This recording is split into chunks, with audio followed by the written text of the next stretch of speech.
Revenue, if we're talking straight, just top line, over 25-30 mil. Million? What? Bro, ridiculous. What? Meet Daniel Biton. At 14, he grew a YouTube Shorts channel to 1 million subscribers in just 6 months. And by 18, he used the same YouTube playbook to build multiple companies and generate millions of dollars from his channel. In this episode, he breaks down how he finds YouTube ideas that keep getting pushed. And we went from like 700,000 to like 1 million subscribers in 3 months with no new videos posted. His methods to blow up on Shorts. Dude, we just repeated this format. 22,000 views, $1,000. Trust me, it was the method. And how he turns content into real businesses instead of just views. What's up, Daniel? Welcome to the 1 of 10 pod. What's up? What's up? How are you guys? And we also have Nate from the Nate Wealth channel. What up, guys? Just a quick description for those who don't know you. What did you do? How old are you? How much did you make? At 15, I started making content online. I got a YouTube Shorts channel to 1 million subscribers in 6 months in 2022 and 2023. We were making like $8,000 a month off that channel because the YouTube Shorts program wasn't out yet. It was just a fund. Then when I was 15, we started Snapchat. We made a lot of money there. That went to zero. And then I started software and YouTube Shorts when I was 16. Got a bunch of shorts channels to do really well for the brand, just blowing them up consistently. And then we started this short form video editing tool that got to over $7 million in revenue in its first year. And that was fully organic. And then now I'm 18. I obviously have like my personal brand. I still have Crayo, that software company. And then we just launched Content Rewards, which is an organic media platform that lets you run content campaigns at like a fraction of paid ads. Okay, yeah, and we'll get to that. So how much did you make lifetime? Are we talking profit here? Are we talking revenue? Revenue, if we're talking straight, just top line, over 25-30 mil for sure. What? Bro, it's like Snapchat alone, our dashboard was like across all my accounts, like 15 mil in revenue. You did a YouTube channel and you grew it to 1 million subs. What was your strat then? Yeah, so essentially we were seeing some friends of mine that were posting like videos on like NBA stars, on big streamers, on shorts, and they were essentially like taking little bits of like parts of their streams and turning it into an entire like story as if something had crazy happened. And so we took that same idea, and we essentially did it with like Kai Cenat, with Mr. Beast, and we like fully went in on like one specific person. And so we kind of modeled our entire channel around Mr. Beast. From first video to last video, we started taking like little bits of him from podcasts, from his videos that he would make, and we would turn these shorts into entire stories. So like in one of his challenge videos, he would go in and like break a contestant's heart, and we would be like, Mr. Beast like laughs when fan cries, like all this crazy stuff. And those videos started doing super well. They started hitting. I think like we made a video on Dream's face reveal as well that got 15 million views. And then we just started posting daily. We didn't stop. We started posting daily. We just lived on social media, finding concepts. And then, yeah, 42 days, we got 100,000 subscribers. 6 months, we got 1 million subscribers. But it's pretty funny because we only stopped posting like 3 months in. So for 3 months, the channel had no new videos getting uploaded.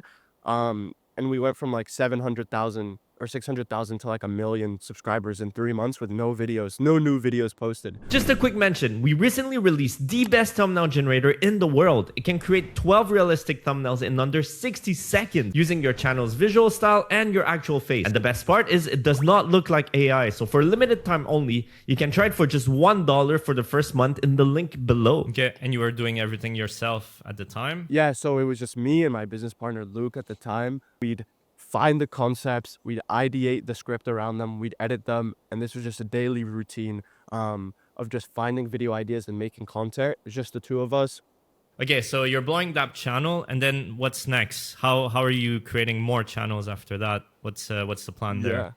Yeah, so we started that Slam Dunk channel. Like I said, 3 months into the Slam Dunk channel starting, we saw the Snapchat opportunity, and so we kind of took our eye off of the YouTube type of bull, and we just went all in on Snapchat. Wait, 1 second. How do you find those opportunities? How did you end up in that, to seeing that Snapchat was a gold mine? Dude, we got into Snapchat in a super interesting way. There was this guy who had shows, and we were trying to figure out how to get access to a rep at Snapchat to give us a show. And so what Luke did is he got on a call with this guy. This guy ended up screen sharing like his screen one time, and he like leaked the email of one of the reps at Snapchat. So we took that, we emailed him, we showed him our YouTube Shorts account and how big it got, and we said we're gonna do the exact same thing on Snapchat. And then we did it. We launched our show for the first like 2 months. It wasn't really that good. We were getting like, I'd say like 10,000 views, 5,000 views a video. We were like, what are we doing wrong, bro? This is like a gold mine and we haven't figured it out yet. And so then we kind of started leaning to more controversial topics and seeing how that went. Controversial topics went absolutely nuclear. We're getting like 3 to 5, sometimes 10 million views a video. And the interesting thing with Snapchat is that you don't see your revenue until 2 months later. So whatever you make in January, you see in March. Mm. And so since we just launched our Snapchat account, it showed 0 on our dashboard because we started it in November. It showed 0 on our dashboard until January. So for 2 months, we didn't know what we were doing. We started getting a few million views a video. We didn't know how much we were making. And then in January, we opened up our dashboard. And in 12 days of January, from the 1st till the 12th, we had made like $182,000. And by the end of January closing, we had made $632,000. And you were how And old? so I was, dude, I was 14. No, I was 14. So I keep saying crazy. I was 15, but then I realized I turned 15 in April of 2023. This was in January of 2023. So I was 14 when I made 600K in a month. Ridiculous. Yeah, your personal But brand. Yeah. but yeah, after Snapchat, we continued that for 6 months. And it ended up dying towards like summer, so like July-ish. And this is because we went so aggressive on the platform that Snapchat, like everybody started going aggressive on the Yeah. platform. And so Snapchat just shut down that entire program and format. And people had to start making like clean videos and stuff to earn money. So it was never as lucrative. Quick side check, honestly, this is like an interesting thing that I just like remembered. This was essentially a documentary channel that we started, and long form 15-20 minute documentaries, and we made on like the Island Boys, on like old stars on the internet. Third video, 1.5 million views, made like $4,000 in a day on long form. And so we were like, okay, are we just gonna start like long form channels now, or are we just gonna like, is this gonna be our thing? And then we kind of realized like it was like $1,000 a video. It was very stressful to run, and we were like, let's not focus on this. Let's just like figure something else out. And then that's kind of like when my business partner Luke started doing his own thing. And then that's when I started doing my own thing, which is when I started my personal brand.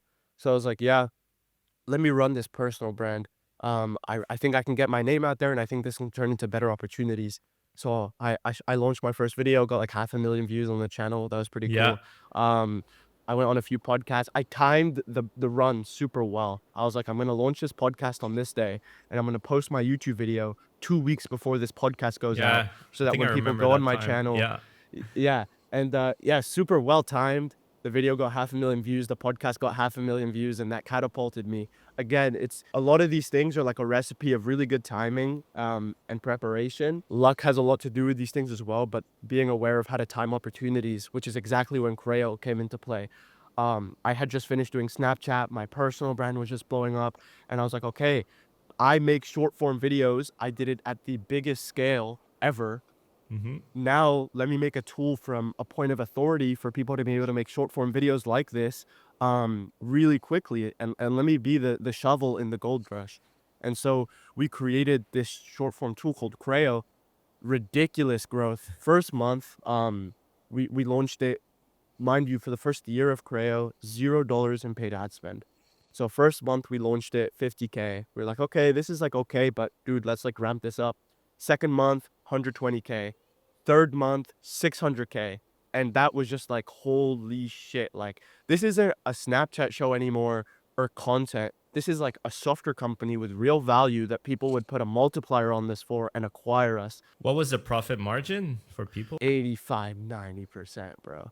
We Okay, had Wow. that's crazy. no expenses. Like, it was just us making videos, a Mm. dev who was not getting paid because he had so much equity. It was just a group of us just working on this.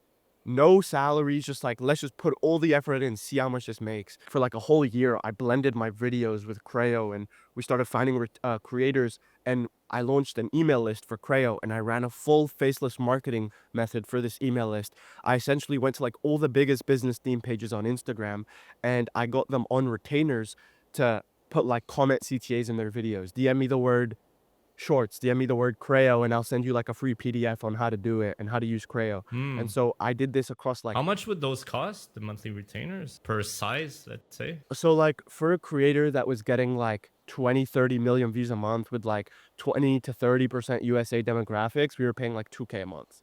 It didn't matter though, because the Crayo funnel was just disgusting. Crayo, there's like a point in a company, and it's called terminal velocity. And so essentially, when a company just kind of hits this like stage where it's just going, everyone knows the name, it's being talked about everywhere, you can throw paid spend at pretty much anything. If you have some type of format to convert it, it's going to convert at a very high rate. So I ended up not caring about attribution and figuring out like the $1 in, $2 out, because I just knew that more awareness around Crayo created stickier customers, created bigger market demand. And so we were just throwing money at creators. And then essentially we had creators, tons of them, just funneling to our email list. And we created an email list of over 3.5 million people in like 7 months. 3.5 million? What? Bro, What? ridiculous, ridiculous. We were getting like 50,000 signups a day at one point to our email list. And I have screenshots of From this all that I'll those send you. theme From all those theme pages, I had someone run our main Crayo page as a theme page, making business videos, so that was going Instagram or crazy. TikTok? All the theme page stuff was Instagram. And that's why we built oneof10.com, a tool that helps creators like you do the same but 100 times easier. The tool helps you find viral video ideas already working in your niche. It then analyzes the millions of outliers in the database to help you generate your titles and thumbnails that match your channel. For example, it can create thumbnails in the style of Beluga, or even create variations of thumbnails from just a title. And this works in any niche. No more wasting hours brainstorming concepts and designing on Canva. And one creator even used one of 10 to combine a viral idea with a high-performing thumbnail concept. The result? Her most viewed video ever with over 2 million views. And the best part? With code POD20 you'll get 20% off for life. So if you want to grow your channel faster, join thousands of YouTubers and head over to oneof10.com. Now back to the pod. Can you show maybe some dashboards of like your highest revenues? This channel right here, I'd love to just run through the story of this one. Because essentially this was simply how, okay? This was a channel that we wanted to start for a video that we wanted to clone behind another creator called Zach D Films. Zach D Films is like a really fast growing YouTuber, 3D short animation videos, getting billions of views a month. We were like, we can probably copy this. We can try cut the costs and then see if we can succeed. And I was like, might as well make a video out of it. So we bought a pre-monetized channel because I was like, I want this channel to start generating revenue instantly. I want it to be in the program so that YouTube pushes us faster. And so I bought a pre-monetized channel, and we were like, okay, let's start posting. And so I want to go to like some early videos here and really show you how this took off when we were running this for the challenge. So let me like minimize this one sec. Okay, so essentially this was the first video on the channel. It was like how Bluetooth works. We were like, okay, let's see if like we can make something interesting out of this.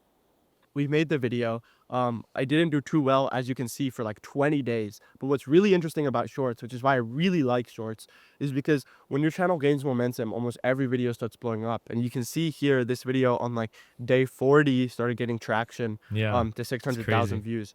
So this was like our first video. Second video was a little more interesting, and you could see these previews up here of what's about to come. Second video was like, okay, how internet works, let's see how this goes. You can see again, no views, 20 days.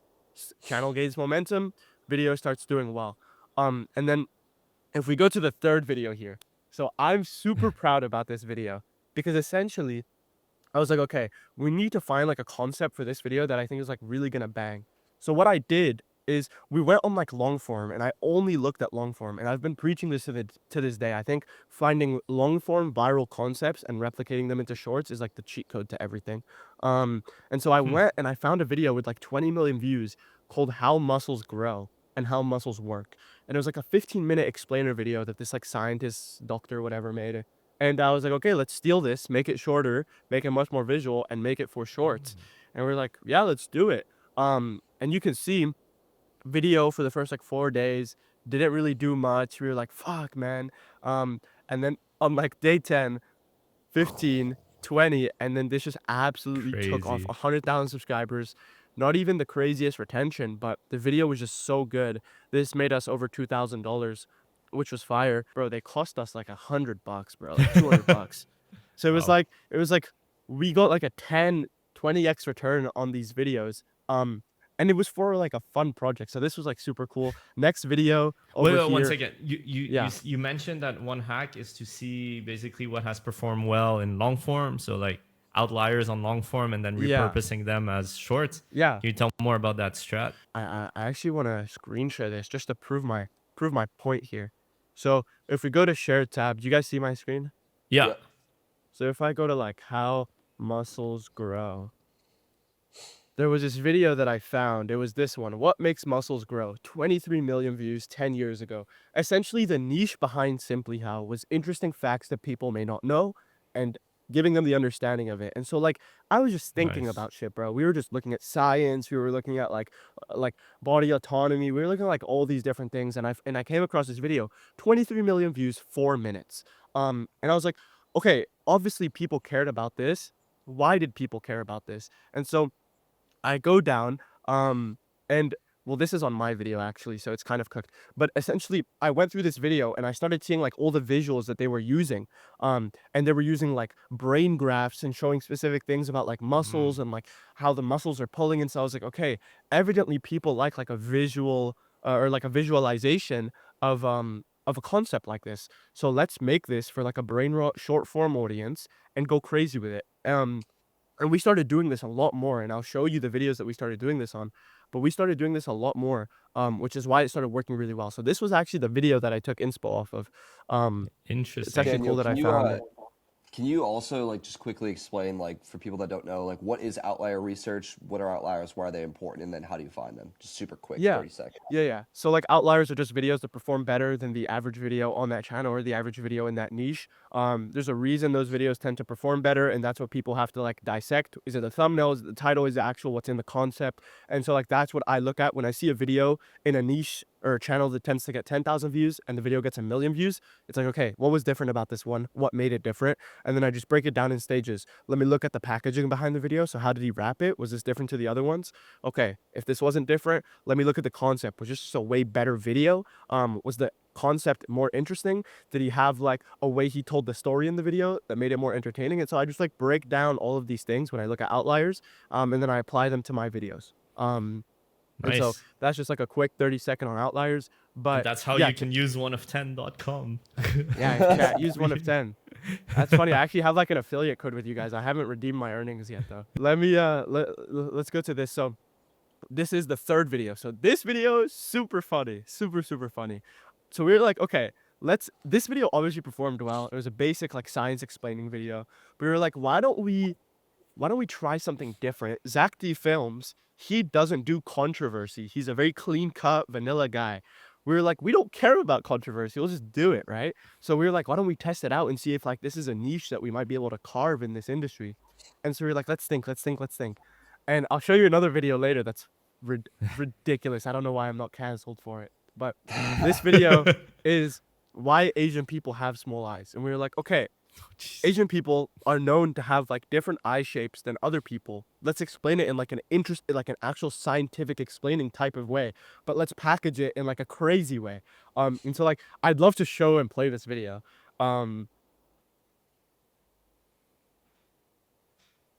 So if you could see from the first few seconds here, a couple things we did. The hook was like, have you ever wondered why Asian people have such small eyes? That was one. But two, we got Kim Jong-un and got his 3D mock and Oh, put him wow. as like the plaster. And so many comments were just talking about like Kim Jong-un and also like bro is solving racism with these shorts. So like this was super funny because we used Kim Jong-un in like the clickbait of the video, and he was like the whole character that we used behind everything. And then we just fully scientifically explained why Asian people have small eyes. It was like the way they developed and the type of region that they're Right. in, et cetera, et cetera. And so we took like a super normal stance to it. And then this popped off as well. This got like 34 million views. made us $4,000. As you can see again, guys, 7 days, 9 days, 10 days, no views, right? And By then day explosion. 30, Yeah, 12 million, now sitting at 34 million. It's like, just trust the process. crazy. Daniel, So, you talked about this earlier too. There was a period yeah, on Shorts channel when you first started where you yeah, didn't post for 3 months and videos still popped off and got views because of yeah. the momentum that your channel had built. How do you build momentum like that, especially if you're only posting like it looks like you're only posting like once or twice a week. I've heard people Yeah, say I gotta post once a day, twice a day, 3 times a day. yeah. So it depends on the quality to content ratio. So what I mean by that is like if you're posting content that's much higher quality, meaning there's a much higher moat. And what that means is like if it's higher quality, you're not going to see a bunch of competitors coming out and posting the same quality video every single day. So you have room to play around with to provide like value to the audience, while still like focusing on not having to like decrease value just to post every day. And that's what we did. We took our time with our videos, but we made really good videos. And so with this niche specifically, quality over quantity was fine. Because it didn't matter how much we posted, it just mattered how it just mattered about how good the video was. And that's what we focused on.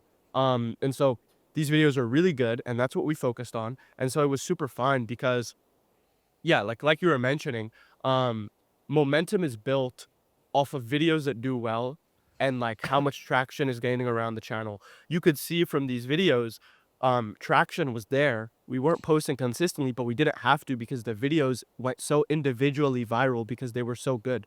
And so when videos would pick up, YouTube would start pushing our other videos that were kind of smaller, and those would get a few 100,000 views, those would get a few million views, and that's what you could see from like the first and second video on the channel. Like if I go to the first video on this channel, um, like, dude, it got like no views forever, right? And then it popped off only when our And other yeah, videos popped off. This is the same trend with a lot of videos. It's a lot of the same. This is a funny ass video, dude. This one is so jeez. crazy. Okay? So this is a crazy video, but I need to show you something crazier than this. This video had a 96% Oh stayed to wow, watch, which is ridiculous. the hook. Um, What was the hook? let's show the hook. Let's show the hook. Oh wow. Okay. Oh god. Dude, trust me, it was the method. It worked out. Okay. 22,000 views, $1,000. Dude, we just repeated this format simply how when we were posting consistently on it. So what's This video is still lifetime revenue here? on simply oh, so this is interesting. I'll show you YouTube revenue, but I'm gonna go into a crazy story about how we made so much money somewhere else. Lifetime YouTube revenue only 36K. We were having like here days we were making like 1,000 a day, a few hundred a day consistently, and this was like during peak. But That it's was like super interesting. 6 months The of like. consistently was like June to November. So yeah, like 6 months, 36K. Okay. So it wasn't even crazy, but what I'm about to tell you is where like the real money was made. Essentially, what we started to do here is we realized these videos are actually really good. Let's start posting them on TikTok and let's start doing TikTok shop. So we would start making custom 3D videos with like products in the videos. It would be the same videos as we were making now, but like the guy would be holding up a product. And we started doing TikTok shop, and like one of our videos made us 10K, another one made us 5K, another one What? made us 7K. And so like we Profit. started print yes, bro, like we just remade it. It wasn't like Yeah, it yeah. wasn't even like we remade new videos. We just add the product and just repost the videos. And so like that was ridiculous, bro. Like the YouTube one did super well. If we had slapped like music deals on top of this channel, that the earnings on this Mm. would be at like $100,000. We didn't even do it. But like with like just redistributing it on other platforms and like being smart about promoting products and stuff, we made a lot of money. And like I said, the cost of these videos was like $200 a video, so like everything was profit, and we were spending like it sounds dumb to say, but like bro, to be really honest with you, we were not spending that much time on this channel. We just had like two animators. We would just give them like the specs of the script that would take us like an hour to make, and then they would just cook. We would add revisions and we would post. Like it really wasn't that deep, and the everything all together probably end up making a bit like over 100K for sure. And we only posted like 90 videos, so we only spent like 9K, maybe 15K total on fulfillment and cost, and we ended up making over 100K. So like 80% margins, not bad. But yeah, like this is what I find super fun. It's like I I think like running experiments like this and just testing the waters in like new places. Like, why would I ever need to run a 3D animation channel? Like, what do I know running 3D animation videos? But it's just like testing my skill and like just seeing how we can perform is super fun to me. And so like even whilst I'm running content awards, I'm for sure gonna launch new channels because it's just so fun. It's so fun to do. It's such fun experiments, building new teams for new things. I find it a lot of fun, Nice. yeah. And before getting into that, let me tell you about how the 1 of 10 strategy team can help you grow your channel much faster and make more money. Our team has directly worked with over 100 YouTubers to grow their channels by optimizing their content, focusing on the right strategies. So for example, here's a video idea, title, and thumbnail that we crafted for Mike Shake that ended up getting 22 million views and being his most popular video of all time.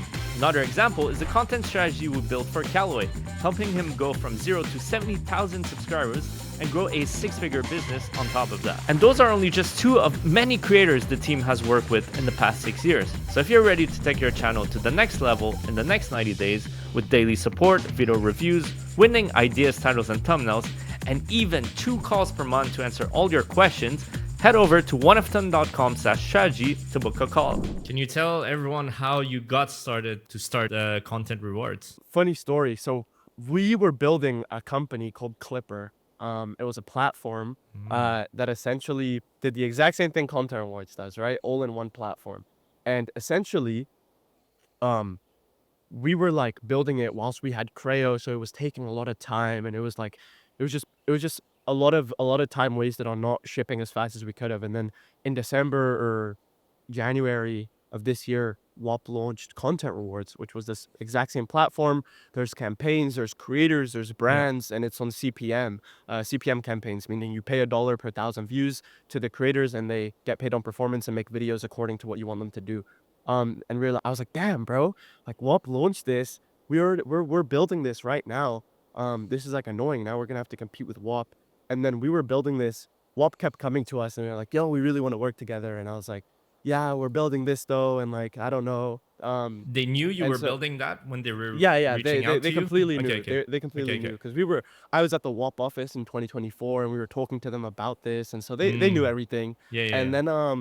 then Nice. yeah, in like June of 2025, it was like more serious conversations started, and they're like, yo, we seriously want to partner with you on this. We want you to take Content Rewards over.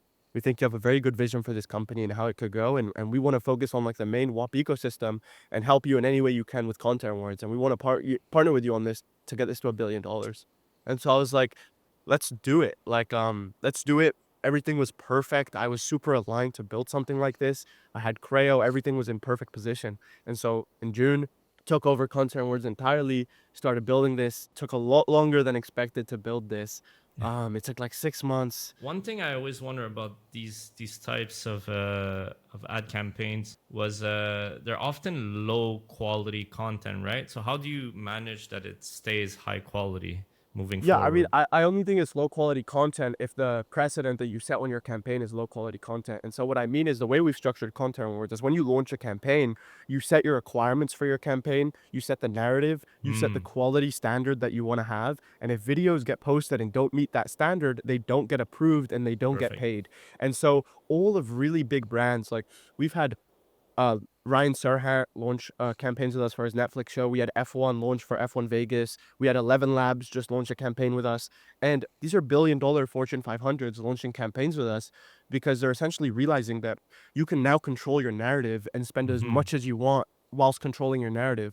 The big thing that got people worried is like when they saw the Andrew Tates of the world or the Luke Belmars of the world, and they're like, these guys got a lot of views, but their narrative kind of went a bit out of hand. And like they started becoming controversial because their clippers and their creators were optimizing for views and not like the sanctity of their brand. We're really paying attention to what the biggest companies in the world are going to want to use this for, and we're directionally working towards there. And so in the near future, with what we have releasing, a lot of people are going to be like, this is truly a no-brainer for me to run on Content Awards. It's going to give me everything I need. Similar topic to that. So we've talked a lot about how creators can make money on content rewards. Is there also a market for somebody if I have a personal brand and I'm not an 11 Labs or a Red Bull with this massive budget to spend on clippers? Do you think there's an opportunity for me to hop on content rewards and get UGC content? And B, is there like an actual need or maybe benefit to doing that? 100%. I think everything starts from zero. And so like when you see the TJRs, the breast scales, the Kai Cenats of the world, they started from zero and they started using the exact same format that Content Awards runs behind to push them to where they are now. Millions of dollars, billions of dollars in brand spend behind them. And so if you're a creator with 50,000 subscribers and you want to get yourself out there, there's no better way than to absorb people's For You pages on short form. It's quick. It takes 5 seconds to look at a video. They scroll again and they forget about you. But what if you planted your video every 2 scrolls? What if you planted your video every 3 scrolls? And that's what forcing your narrative is on someone. When you saw the early signs of like the Tates of the worlds and the Kai Cenats, every second or third video on your phone was their clips, what they were talking about, what they were doing. And that was very purposefully planted. And so I think that's how you get to like this inflection point where you end up being a really big guy online. It's when everybody has seen your face, everyone's aware of who you are, and now it's going to take them to the long form content piece of you so that they can really become a fan of you. Short form is to create that awareness. And like long form is where you're really going to convert. And so I think like brands are even starting to see this now. Small creators are starting to see this now. We have a ton of like really niche people and very like weird demographics that are launching campaigns on us for their audience specifically. And the creators that work for them are their audience specifically. And so they're getting millions of views, but it's millions of views to the people that want to watch them. In order to be in that position, right? You grew up your brand, you knew the opportunity was there, and that's why you started your YouTube channel, right? I'm curious what was your strategy there to grow your personal brand from zero? For the brand, it was honestly like super simple. The biggest person I was ever a fan of growing up was Bia Heza, the goat of everything, the goat of business YouTube. And so I was like, why did he resonate with me so much? Like, why did I care about watching him specifically so much? And I started to realize this because he came down to my perspective every video. He didn't just talk at me and he didn't just tell me what to do. He showed me what to do by doing it himself and proving to me that it was possible because he did it and he started from the same place that I would start at after I finished watching his video. So he would recreate a business from scratch every single video. He would go step by step into how he did things and prove that it would work in the video. And so that really resonated with me. And I think that resonated with a lot of people. And no one else was doing that for some reason. And I kind of realized that probably no one else is doing that is because no one knows what the fuck they're talking about. And so I was like, okay, I know what I'm talking about. Let's go and let's try execute on this. And so I launched my Snapchat video going over Snapchat. That went super well. And then Yeah. my videos shortly following after were like, okay, let me start a YouTube channel from scratch and prove that I can do it. Just like Bia Heza did with ecom. Went viral. Did it again, went viral. Did it again and again and again. And then I think that I just started to present my brand around the type of guy that does what he says and walks the walks instead of just talk the talk. I don't just give advice, I do it. And I do it every video from A to Z. I show even in the videos what's going wrong, when I'm upset, when I'm demotivated. And I think like this really speaks to an audience. It really tells people that like I'm exactly like them and they can do the exact same thing. Because I was just a regular person who did the same thing too. Daniel, you bring up music deals. Like I've never heard something like that before. Can you just rapid fire, just give me like 10 to 20 different ways to monetize on shorts if you can from the top of your head, and then just briefly explain each one. Okay, yeah. So music deals is where labels will pay you like 20 to 40 cents on top of what you make on YouTube to just put their song in the back of your video. So that used to be really big back in the day. They kind of patched it now, but people were making like 80 cents per 1,000 views on YouTube Shorts. So that was really, really crazy at scale. And then there's obviously now like promoting products on Shorts. So like it's kind of like a shop thing where you can add products to your videos and people can convert. I haven't tried that yet, so I'm not sure how good it is. Obviously, another one is AdSense. Another one is even like sponsorship. So there's like a lot of big, really good edit shorts pages that make like montages on like motivational shit. And so a lot of like therapy companies and like people like that are coming up to these pages and paying them to essentially go and make edits about their brand or make edits about them or X, Y, and Z. So that's another way. Another on top of that, Real quick, how much can you yeah. expect to make from like a short sponsorship? Okay, so it depends how many views you get. It depends on the type of content you're making. But like if you're a really big montage creator that makes really good montages and it's like you're working with brands, you can probably expect to make like a few grand a video for sure. How many views do you Uh, think you need to like start getting short sponsorships, let's say? well, it depends the niche. Again, you have to be in a high quality niche. Like with Simply How, we had so many ecom brands DM us to sponsor us thousands of video. Like they wanted to pay us thousands of videos for our YouTube shorts, and we said no. But before we started TikTok, but like essentially they wanted to pay us because the quality of the video was so high. It was like this is something a brand would stick their name on the back of, you know? And so it really depends on like the niche and the type of content you're posting. What's the Oh, most yeah. a clipper has made from there? Yeah, I could. Oof, is this private information? A Clipper has made $55,000 in the last 30 days on Content Awards. Over 50 people, or like 60 people, that have made over 10K in the last month. Got last two questions. Is okay. So at 18, you've made you said in revenue 25 to 30 million dollars. Not How close much? in profit though. How much Not in close in profit? profit.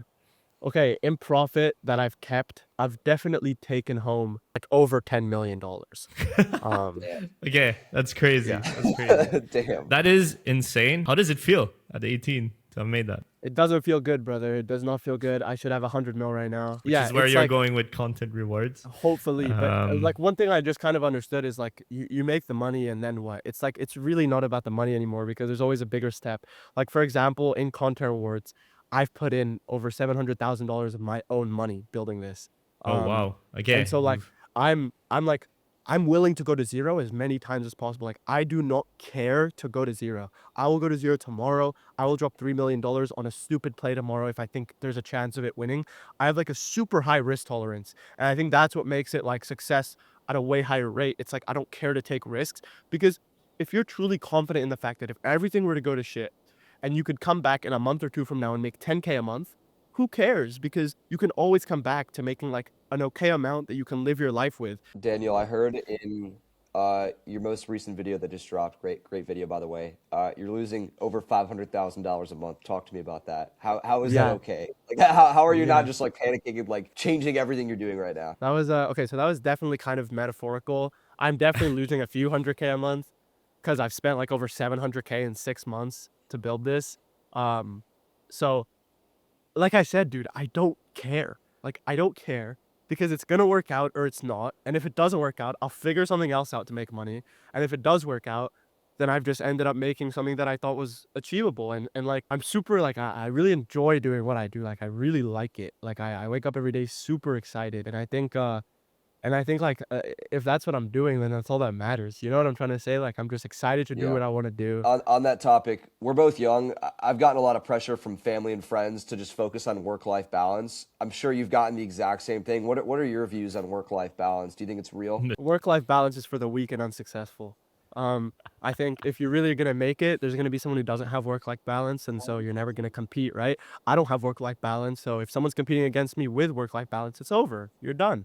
So like I would never recommend that. I would say either you're all in or you're all out, bro. This is an all in, all out game. You're either the top 1% or you're the bottom 1%. There's no middle in business. The middle in business is the middle class, and I think like being the middle class with business is like making a few $100,000 a year, which is super good.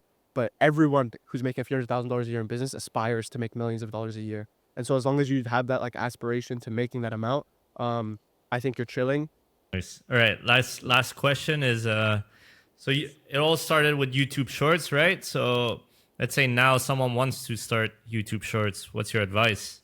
Go make a new account incognito, go on YouTube Shorts, start liking and following and replying to a bunch of faceless accounts that you see on your For You page. Eventually, you're going to make a For You page of a bunch of these faceless accounts, rip ones with like over 10 million views, or like over in a million view average video ratio.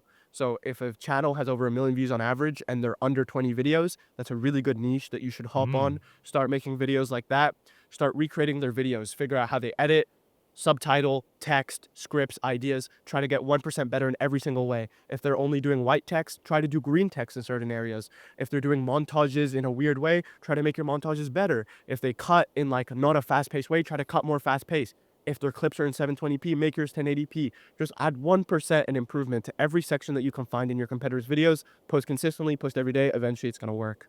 Daniel, thanks for coming on the 1 of 10 pod. It's a pleasure. Any last words you want to tell people to go? Start clipping, and if you're a brand that wants to launch campaigns and start actually getting results, go to Content Awards and book a call, and we got you. Boom. Done.